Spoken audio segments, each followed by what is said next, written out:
So let's pick up where we stopped on yesterday. And I think we stopped at chapter 9. So chapter 10. Oh, well, since it's a new video, I breezed through the first. Chapter 1, if I had known what to expect. Chapter 2, if I had known who to trust. Chapter 3, if I had known then what I know about rape culture, truth and honesty.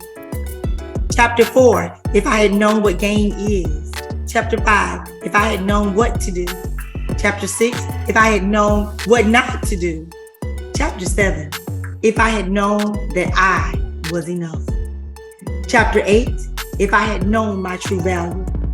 Chapter 9, if I had known what a player looks like. And then we talked about the topics there, the mama's boys, the mama's boys game, the predator, the 9 attitudes of a narcissistic man, the thug, the manipulator, the sexy boy, and the bonus is the sugar daddy. Yes. So now today, we're going to look at chapter 10. If I had known the meaning of his language and the power of his words. Chapter 88 says, what exactly do you mean by that? Let's stop for a moment and talk about it. If I had known the meaning of his language and the power of his words. When I talk about this in this chapter in this book, I'm not saying that I gave my power away willingly to any man. But what I am saying is that there are some weak spots that we don't really know about as women. And it's our ear gate. It's what you hear. I have an exercise that I do where I speak to women. You know, Southerners, we never meet strangers. We should. But I speak to women and I see them in the store, tell them about the book, and they're excited. And then I say, you know, because, and I'll do this spiel. And within this spiel, I tell them how beautiful they are. I tell them many things about themselves, encouraging things. But within that, I tell them the truth about my intentions. And they don't hear me say it. So I ask them, what did you hear me say? And they tell me. And I say, you didn't hear me say this?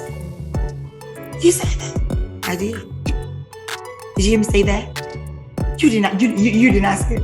Yes, I did. And I said, that's why when you date a man and he breaks up with you, he'll say, I told you in the beginning that I didn't want anything serious. He did. He's not lying. He told you. You just didn't hear it. The power that we have over men is our appearance. Because men are guided by what they see. Romantically, the first thing they're going to see is what you look like. Ours is our ear gate. It's what we hear. It's what a man says to us. This book, let me tell you, if I had known that when I was 24, chapter 11, if I had known rape is now an acceptable behavior for some men. In this book, when it talks about the rape culture, I just want to remind young ladies to know their drinking limits if they're going to drink. And I want them to have guidelines and standards about what they do. What should they do if they're at a party or at an event? Do you already have a plan? What if I'm the only one who wants to leave? What if you are the only one who wants to leave? Do you have a plan already? What if you're not driving? How are you going to get home or back to the dorm? Do you have a plan? Because walking back by yourself is not a plan. You got to have that person that you can call at any time of the night and say, hey, come get me. We won't get into that. Chapter 12, if I had known game is real. This talks about manipulation and seduction. Not only do I address manipulation and seduction that can be used on you, I challenge the young ladies to look at themselves. Are you a manipulator? Are you a seducer? And they may say, I'll never do that. But the cultural norms might have you doing exactly that and you don't even know it. Yeah. I can't wait till my next book because I'm going to talk to grown women about that too. Chapter 13. If I had known what I liked. And I challenge the young ladies to look at what you like. How to set boundaries. Where are you spiritually? And then morally. What are your guidelines morally? And do you know how important your reputation is? Do you know that you're building your reputation right now? Right now. You're building your reputation. Are you building it or are you letting other people build it for you? And then financially as well. Chapter 14. If you don't stand for something, you will fall for anything. In this book, we talk about the game that some men play, where they will use you as a placeholder. We talk about the married man. The married men, the games that they play. I know. But some people, they don't get married they get married in a church, but they really don't have those biblical standards that are ingrained into their relationship. My example, and it's not in the book, is that I got married and he didn't. Let me tell you. You're talking about the games that people play. Games like being a placeholder, games that married men play, and how you became a side chick and didn't even know it. Let it marinate for a second. I'll take a sip.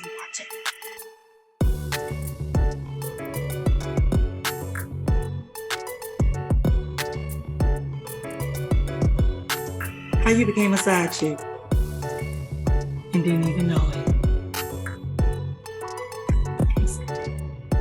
Let's talk about side chicks and why it's so acceptable right now, and why even dating married men, it's a big thing right now. But then you also have a group of 29 to like 31-year-olds that are waking up and saying, oh my goodness, I don't want to do this modern woman thing anymore. If I say modern woman and you don't know what I'm talking about, parents, you need to get this book and you need to book me. You don't know what a simp is? You should book me. If you don't know what a pick is, we need to talk. So this culture that they're living in says, I don't need a man. So they become 30, they're like, well, wait a minute, I want to get married, I want to have kids. And one young lady was on YouTube and she was crying. She was like, I don't even know how to love. I don't know how to be in love. I don't even know what that is. Because they shut that off early to get with the culture. I'll share this story. I had a young lady in the car with me when I was doing Uber Select. And it was 1:00 in the morning, coming from SunTrust Park, from the Braves game. And she said, my sister keeps calling me. She's texting me. She's blowing my phone up. I said, why don't you call her? She said, because she wants me to come home. I'm not going home. I said, oh, well, where you going? She said, I'm going to a friend's house. I said, oh, well, she doesn't trust your friend. Is something wrong with her? And she said, oh, no, it's not a her, it's a him. I said, oh, you gotta go into a booty call. And she said, it's not a booty call. I said, it's not. She said, no. I said, are you guys gonna have sex? She said, well, probably. I said, well, that's a booty call. It's 1:00 in the morning. He didn't get in his car to come pick you up. He doesn't have a car. Well, yeah, but I said, oh, he's paying for the Uber. And she said, no. So when we got there, we had a conversation. I wasn't judging her. I just wanted to let her know where she was. It's her choice. She's grown, honey. You grown. You can do what you want to do. So we pulled up in the driveway, and there was a carport. She goes to the carport. And if you're from the South, we don't leave people until they go into the house, especially that late at night. So I was pulling out the driveway and I stopped halfway. Half of the cars in the street, half the cars in the driveway. I'm waiting. The carport light doesn't come on. She's knocking. She's ringing. She goes to the front door. She's knocking. She's ringing. Porch light doesn't come on. A bedroom light does not even come on. Either he's not there or he just didn't even get up and open the door.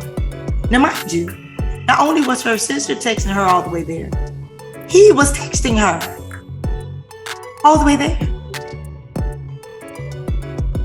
I said, okay. So she comes back to the car. She gets in. I said, well, you want to talk? She said, yeah, I think we need to talk. So we had the conversation, this conversation. Oh yeah, we had this conversation right here. And when we got to the house, I asked her a question. I said, what do you want? She said, what do you mean? I said, what do you want? She said, well, I want him to know that, I really do want a relationship because, we're supposed to just be friends, but I was just waiting. Maybe he'll pick me. I said, but what do you want? She said, well, I want him to know that, I really do like him. I said, no, I'm asking you, what do you want? You're telling me what he wants. I'm asking you, what is it that you want out of a relationship for yourself? And she burst into tears. Oh my God. Oh my God. God. I just want something. I want what my mother and my father have. I want what my sister and my brother have with their mate.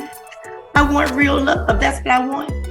I said, you're not going to get real love going to booty calls and dealing with guys that won't even have enough respect to open the door or even text you. Since we've been in the car, he still ain't text you. He knew you at the house, but he still ain't text you. And she said to me, well, everybody's effing around. So I'm just effing around too. I said, but what do you want? And she said, I want something real. I said, right. You want something real. I said, you got to go back to the beginning of what your parents already taught you. Because if they taught it to your sister and brother, your older sister and brother, they had it. That means they taught it to you too. Remember, you are the gift. You still, regardless of how many men you done slept with, because they got this thing now, y'all, where it's about numbers. 18 is not enough. This one young lady was on there saying she had 74. In our day, it was reversed. The least numbers you had, the better off you were. And it's still that way. Because the trick was, let's get these young women to be free in their sexuality. And then they're going to have sex with as many of you as they can. And you know what they're saying? I'm a hoe maker. I'm a slut maker. And it's okay. Because I don't want them. I'm just going to date a younger woman that's 21 or 22 that doesn't even, she would never do that. But you spent all of your 30s, all of your 20s, sleeping with as many girls as you could. And now when you come across one of them that want to get married, you're like, I want some fresh meat. This is what your girls are facing, y'all. Have you been in the dating game? I wanted to be married, I promise you. But to have the knowledge that I have right now, so that some other girls can get to the other side of this and not be fooled by the trick and the game. Not just the men, but of the culture. Because it's shifting again. God said to me this morning, he said, Tammara, I want you to do that part 2 I told you about. It's a part 2 coming, y'all. He said, I want you to do that part 2 that I told you about. Because I need for my women to heal. He said, I need this generation of girls to heal. He said, I need the women to heal so that they feel comfortable enough to share their true story with the girls. So they'll know that, nothing's new up under the sun. And when they do that, they'll heal. And then I need the young women to heal. He said, because when women heal, the family heals. When the family heals, the community, the state, the nation, globally, we can heal when women heal. And that is nothing towards men. It's just that we're the nurturers. Can you imagine a society without nurturers? A society with women acting like men? And when I say acting like men, I mean they turn their emotions off so that they can just have sex with anybody. You have to literally turn your emotions off so you can just have sex with, and it works once or twice. And you're gonna like them. You're gonna start falling in love with them, because we as women, see, I'm getting into it. I'm not gonna get into it. I'm just saying, y'all, this book right here, if I hadn't written it, I'd get it and be saying the same thing I'm telling you right now. It's the next chapter before I get on to. I'm doing too much. So that was chapter 14. Chapter 15, we only have 2 more to go. Chapter 15, if I had known then what I know now about true friendship. Oh, let's take a moment and talk about Kanika Jenkins and Shanquilla Robinson. Not to mention all the other ones in between. Going somewhere with your friends, and then you end up drugged and drunk, or with your neck and your back broke. If you don't know the story, go on YouTube and YouTube Shanquilla Robinson. Beautiful girl, had it going on, 22 years old, just graduated college. She was braiding hair, had her own business, and she was also had a $10,000 modeling contract with somebody that was, to get her started in modeling. And she's beautiful. Went to Cancun with her friends. They killed it. Allegedly, she was unlifed and is no longer here on this side with us. Mom and dad's only daughter. Beautiful. Jealousy. Look at the story. Can you imagine it's spring break and your child talking about we coming back. And they they came back, y'all, without her body. Left her over there. Are you kidding me? What true friendship is. This book right here. True friendship. True friendship. Chapter 16. If I had known then what I know now about the female perspective on beauty. Do you know how many young women have gotten BBLs? That's a Brazilian butt lift. You parents that don't know what that is. They got butt shots to get the big booty, not knowing that naturally, as Black women, after you have a baby or two, your big butt is coming anyway. It's coming. Have a baby. Your big boobs, your big butt, they might go away. For some of us, it goes right back away. But if you want more, it's coming. And guess what? The man who is looking for you might not want a big old butt. He might want a little bitty tootie and some little bitty tweeties. That might be what he like. But beauty, what is beauty? How to teach them how to find the true beauty on the inside of them. Y'all, come on now. That's what I teach. That's what I teach. That was 16. Chapter 17 is the last chapter. If I had known then what I know now about distractions and the power of suggestion. I had known about the character and standard that it takes to be able to see it and stand and walk through it. Power of suggestion. Was that friend, Shanquilla Robinson? Her friend was a boy. He was in the video while they beating her naked, talking about, won't you fight back? And she said no, because her mom and dad said she's not a fighter. And his suggestion is that you fight back. Why would he suggest that? Because then they can say, oh, well, they were fighting. They weren't fighting. They were beating her. She wasn't fighting them. She didn't let them change who she was in that. But can you imagine somebody making a suggestion? You should do this because of this. And you trust that person. And you say, well, maybe I should. I'm going to tell you this story. I know I'm on Facebook, so go with me as I fill in the blanks without saying some of the words, okay?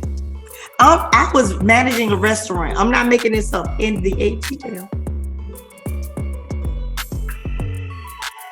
Niche restaurant downtown. We were preparing for Google and IBM and all of them. They were coming in town.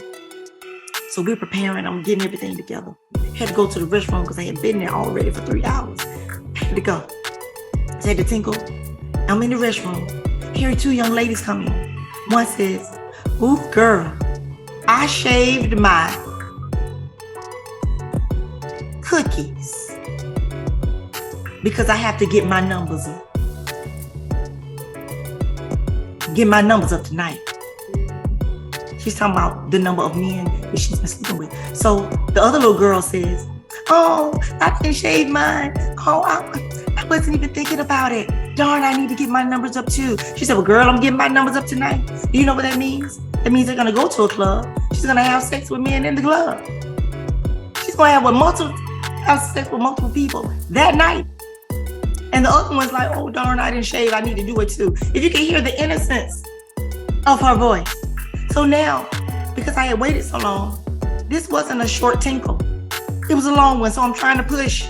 Because y'all know I'm trying to get out, because it was one of those restaurants where the door goes, you know, the expensive restaurant, the door goes from the ceiling to the floor.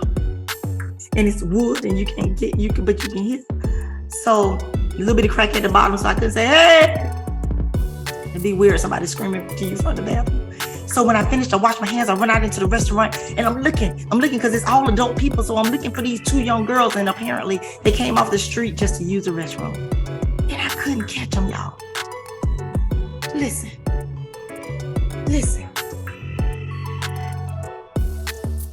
Distractions. One had already been convinced that you need to have a whole bunch of numbers. You need to be real skillful in your sexuality. And the other one was just new. She's like, I need to get my numbers up too. Oh my God. Because now it switched. That was, 18, 19? You will hear them on YouTube now saying, oh, I don't want a girl with a whole bunch of numbers. Or if I'm in the bedroom with a girl and she doing stuff and I'm like, oh man, she advanced. Oh no. See, I'm gonna go on and hope she let me smash it again and learn from her. Well, she's learned from these other guys, but I would never marry a girl like that. So they think that the good girl persona is like a pick-me. Pick-me. And it's not. It is actually what they know that they want. And again, this isn't everybody. This isn't every situation. But the more you know, I'm going to tell you, when I went through the things I went through and I look back, I was like, why didn't I know this? I saw the red flags, but I didn't know they were red flags. I saw the red flags in this book, but I didn't even know that they were red flags. So then what? And when I was drugged and raped, y'all, I was not in college. I was 44 years old. My nephew died. 8 months later, my dad died. My brother died. 7 months later, my dad died. And I was drugged and raped in the same season because he knew I was vulnerable. And he knew that I wasn't from the streets. And I didn't have street game. It's in here though. I promise you. Women go through struggles. When Valentine's Day it's coming up. I'm gonna have some virtual workshops coming up to prepare for Valentine's Day. No more going through Valentine's Day. Oh my God, you want somebody. And you end up with somebody because you just wanted somebody. Well, I'm gonna show you who to want. And I'm gonna show you how to want what you want. And I'm not talking about people. I'm gonna show you how to cultivate your relationship with God so that you can get whole right here inside of you first. And if you're already there, then we're gonna see. How do you choose? The most exciting part, another exciting part about this book is that it's 2 books in one. The second book is in the back of the book. And it's called Guide to the Game, Transformational Workbook and Journal. And it's only in this edition of the book. When I release this book again, I'm gonna separate them. You're gonna have to buy this book, and then you're gonna have to buy book. Thank you, Ernestine. And you know what, Ernestine? You can get your copy on Amazon.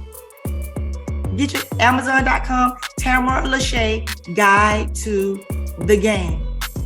And tell everybody you know, because we need to know it. So the transformational workbook is in the back of the book. And this is what it looks like.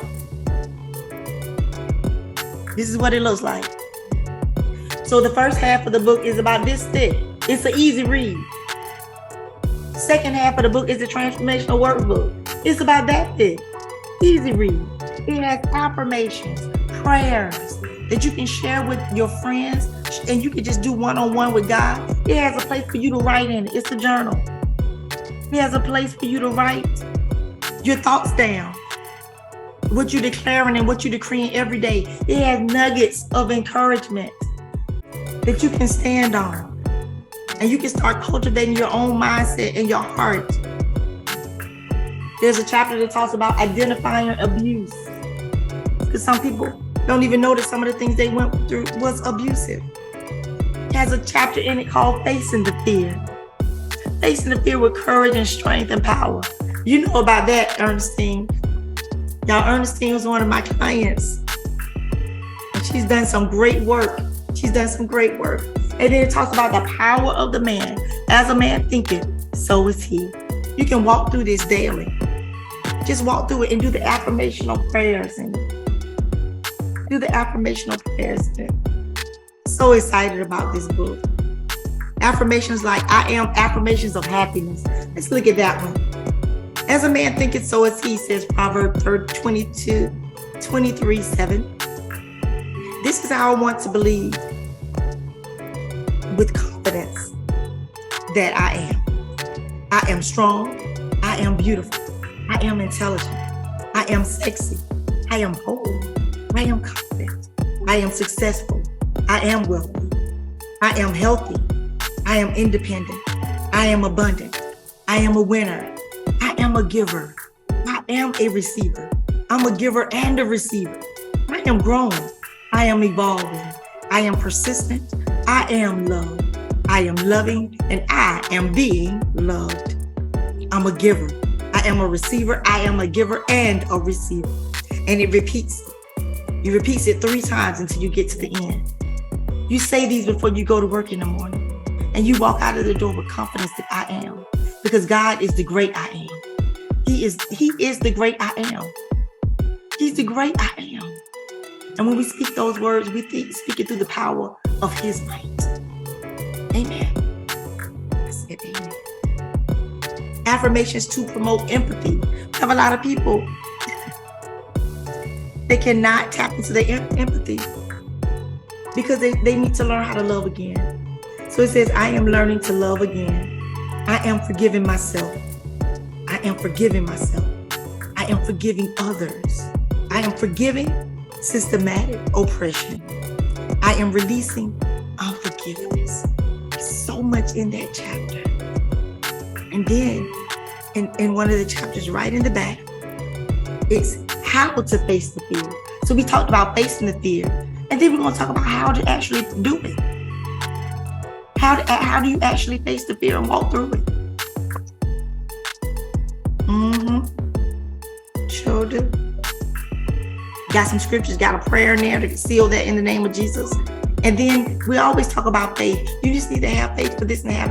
But how do you have faith? How to have faith. How to have faith.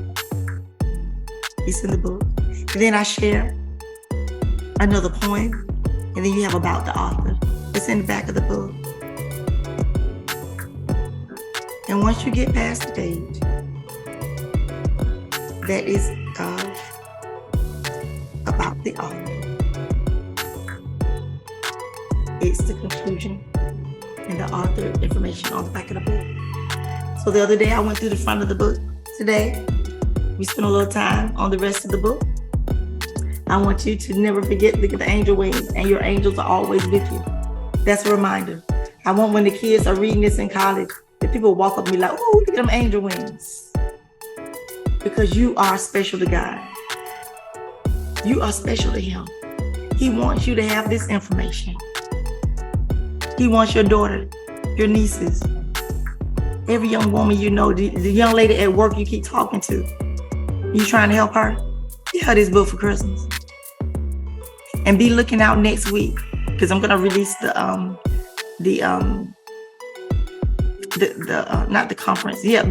virtual conference information next week, because everybody will be off work, everybody will be off school, and you can talk about it. Yeah. Because everybody's off work and they're off school, but they're never off social media. No. So I'm going to put my link down below. Ernestine, if you want a follow-up session, just a free follow-up session to just kind of chop it up a little bit, let me know how you're doing. go to beyondme2.info, beyondme2.info. Click on my free discovery session and go ahead and book it on Calendar, and we'll talk, because I'd love to know how you're doing right now. I love to know how you're doing. I've seen your beautiful pictures online, and you're just flourishing and blossoming. So reach out to me. I love you guys so very much. That's it for me today. I did better than I did yesterday. My voice is getting better, right? Enemies trying to stop me from talking, but God said not so. I say not so. So that's the book. Thank you for being here when I opened my very first book, the very first copy. The very first copy. So, okay, love you guys. Mwah. You guys have a wonderful rest of your day. And if you're watching the replay, I'm going to put my links down in the comment section. Enjoy. And if you have comments about anything you heard in this book, go ahead and put it down there. Put it in the comment section, because I do read them and I will respond. I'm going to also do this, post this over onto YouTube. And for my YouTube fans, hey, reach out to me, beyondme2.info@gmail.com or beyondme2.info. Go and get your free discovery session. Let's talk. And also, my booking link is going to be active very soon, where you can actually book me. Actually, it is. You can go to beyondme2.info and book me for your speaking engagements with your daughter's college friends, to go to the college and speak to them, to youth groups, to women groups. And the other book is coming out. Like I said, it's coming out as well. I thank you guys for spending time and listening. For those who stayed to the end, you have a wonderful, wonderful, wonderful day. It's a beautiful day here where I am. And I hope it's a beautiful day where you are. And I hope that the presence of God will fill your room and give you peace that passes all understanding. That He will open the eyes of your understanding. That He will open the eyes of your creativity concerning next year. That He will give you peace and strength and wisdom as you move into the brand new year. I pray that everything that God has for you will overtake you in this brand new year. And I pray that your holiday season will be one of the best holiday seasons you've ever had. I love you guys so very much. And I'll see you later. Bye-bye.